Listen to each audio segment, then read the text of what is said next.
अमिताभ ठाकुर जिंदा रहोगे तभी लड़ पाओगे।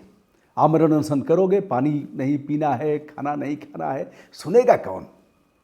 जहां बेदर्द हाकिम हो वहां फरियाद क्या करना।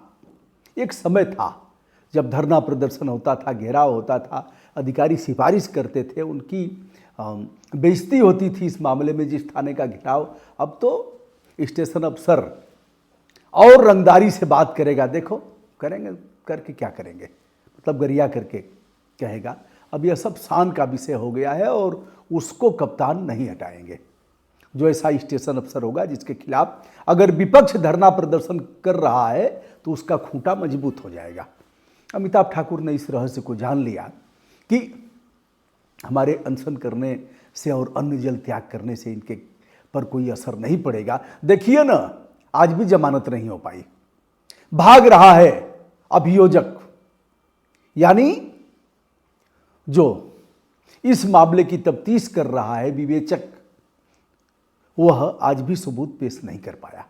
अमिताभ ठाकुर ने कहा हमारी जब गिरफ्तारी हुई उसके वीडियो, अब चूंकि नए कानून में इलेक्ट्रॉनिक डिजिटल साक्ष्य प्रस्तुत करना है, वह डिजिटल साक्ष्य तो इन लोगों के पास है, लेकिन अब कैसे किस विशेषज्ञ से हम उसे उसमें तोड़ मोड़ करके और ख़राब चीज़ें हों से निकाला जाए, वह कर रहे होंगे संभवतः।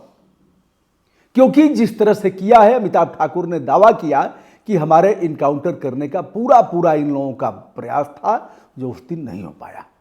इनकाउंटर हो भी सकता है कोई न कोई दिमाग लगा करके, क्योंकि अमिताभ ठाकुर सत्ता हो या विपक्ष, तमाम ऐसे राज अमिताभ ठाकुर के सीने में दफन है जिस पर उन्होंने लिखा पढ़ी किया है, कोर्ट का दरवाजा खटखटाया है।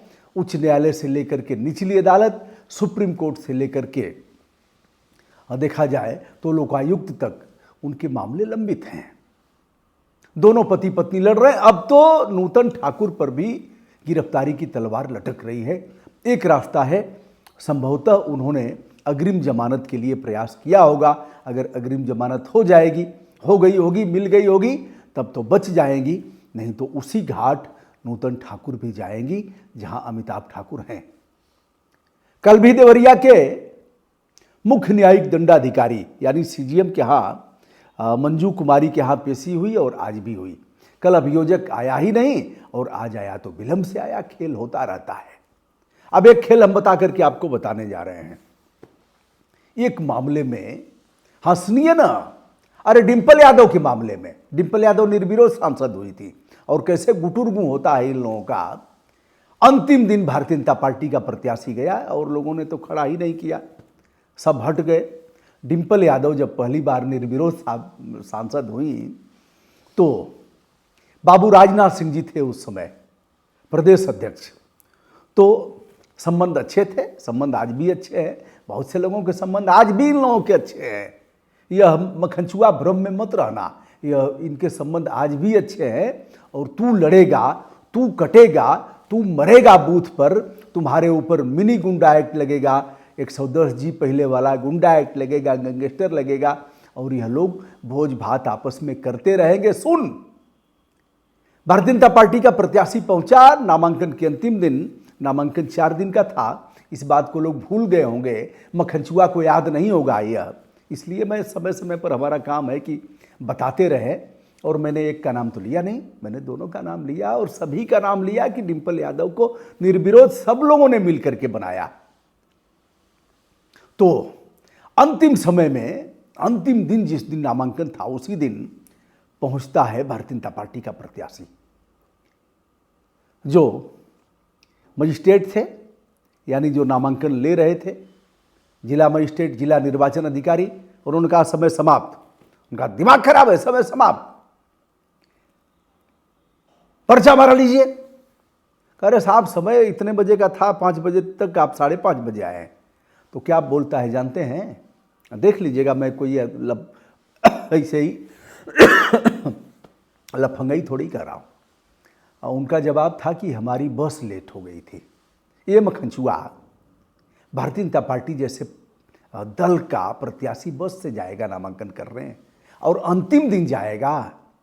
तो डिंपल यादव निर्विरोध सांसद बन गई। आओ अमिताभ ठाकुर पर। तो कल अभियोजक नहीं आया,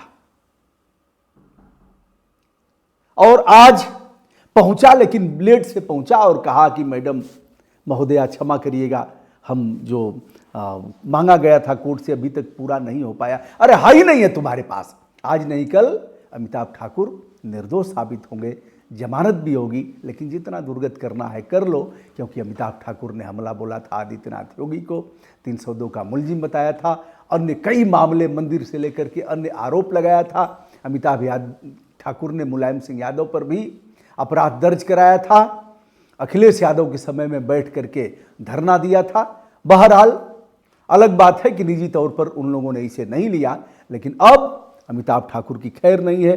अब वाराणसी में देखा जाए तो हिंदू या वाहिनी के नेता अमरीश सिंह भोला ने जो अपराध दर्ज कराया, इसमें मानहानि का भी मुकदमा है।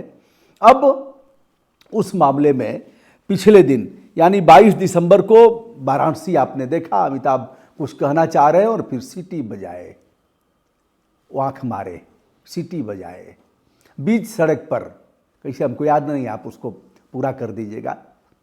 फिर सीटी बजाए, सीटी बजा करके नहीं सुनने दिया, और फिर चलिए वो सब देखा आपने, घिरा घिरा करके कैसे किया गया ये अभी आप देख रहे हैं। तो उस समय उस दिन 22 दिसंबर को उनकी जमानत निरस्त कर दी गई, सीजीएम के यहाँ थी, मुख्य न्यायिक दंडाधिकारी के यहाँ थी, और अब यह जिला जज के यहाँ इसकी सुनवाई 5 तारीख को होगी। संभवतः जमानत मिल जानी चाहिए, जिला जज जमानत देंगे, जमानत देने लायक भी है, ऐसा नहीं है कि जमानत, लेकिन ठीक है कानूनी दाव पेच है, हम उतने कानून के जानकार नहीं हैं, लेकिन मोटा मोटा जो समझता हूँ जमानत देने लायक है। अब चूंकि देवरिया का मामला है, हमें नहीं लग रहा है कि जो मुख्य न्यायिक दंडाधिकारी है वह इन धाराओं में जमानत दे पाएंगी, वहाँ से भी निरस्त होगी, तो अब जाएगी सेशन में, यानी जिला जज के यहाँ या किसी एडीजे को ट्रांसफ़र करेंगे, वहाँ जमानत तो होनी ही है, अमिताभ ठाकुर निर्दोष साबित होंगे। लेकिन इसमें कोई अतिशयोक्ति नहीं है कि कोई भी अनहोनी अमिताभ ठाकुर के साथ हो सकती है। अमिताभ ठाकुर हमारे अच्छे दोस्त हैं, मैं खुल करके कह रहा हूँ, अच्छी दोस्ती है, लेकिन अमिताभ हमारे खिलाफ भी मोर्चा खोल सकते हैं। लड़ाकू हैं, लड़ाकू लोगों का यह नहीं है जहाँ मिलेगा वहीं अपना चल देंगे, हमारे खिलाफ भी कहेंगे गुरुदेव प्रणाम, ऐसा ऐसा सुना हो, मोर्चा खोल देंगे, हम भी खोल देंगे। यह नहीं है कि हम उनकी चमचागिरी कर रहे हैं, लेकिन अगर कोई बंदा लड़ रहा है और निर्दोष है हमारी समझ से, तो हमको कहने का अधिकार है, और ऐसे लोगों का अगर साथ नहीं दिया जाएगा तो इनका मनोबल टूटेगा, और यह मनोबल टूटना राष्ट्रीय दुर्भाग्य से कम नहीं होगा। ऐसे लोग जो 2 ही 4 5 10 बचे हैं, अगर उनको भी उनका हौसला टूट जाएगा तो लड़ेगा कौन? फिर तो सत्ता और भी निरंकुश होगी, महिषासुर के समान होगी, जिसको कोई नागफनी की बाढ़ ही रोक सकती है, कोई कटीला मजबूत तार ही रोक सकता है, जिसका अभाव वर्तमान लोकतंत्र में देखा जा रहा है। तो दोस्तों क्या होगा अमिताभ ठाकुर का? फिलहाल उन्होंने जान लिया, कुछ लोगों ने सिफारिश भी किया कि अरे साहब मर जाएंगे आप अनशन करके, कोई पूछने वाला नहीं है, वो खुश होंगे, कहेंगे बहुत समझाया गया, बहुत मनाया गया, लेकिन वह नहीं माने और अटैक आ गया भोर में। अटैक से अमिताभ ठाकुर चल बसे, बस हो जाएगा काम, न रहेगा बांस न बाजेगी बांसुरी। कहावत है ना, जो मीठा देने से मर रहा है उसे जहर देने की क्या जरूरत है? जो गुड़ खा करके जिसकी जीवन लीला समाप्त हो रही है उसको जहर देने की क्या जरूरत है? मर जाएगा गुड़ खा करके।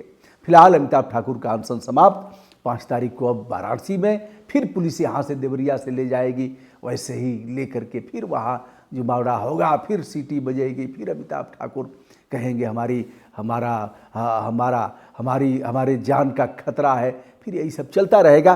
कुछ दिन में मामला शांत हो जाएगा, नया मामला आएगा कोई सनातन का, हिंदुत्व का, उसकी व्याख्या होगी, फिर ऐसे ही लड़ने वाले एक एक करके समाप्त हो जाएंगे। दोस्तों मैं हूं ब्रजभूषण दुबे। सिर्फ सत्ता पर हमें विश्वास है, निचली अदालत कुछ न करे, जिला जज कुछ न करें, हाई कोर्ट कुछ न करे, सुप्रीम कोर्ट भी उन्हीं के पक्ष में करे, लेकिन ऊपर वाले परमात्मा की अदालत है और उससे बड़ा कोई नहीं है, वह सब कुछ देख रहा है। प्रणाम, नमस्ते, शुभकामना।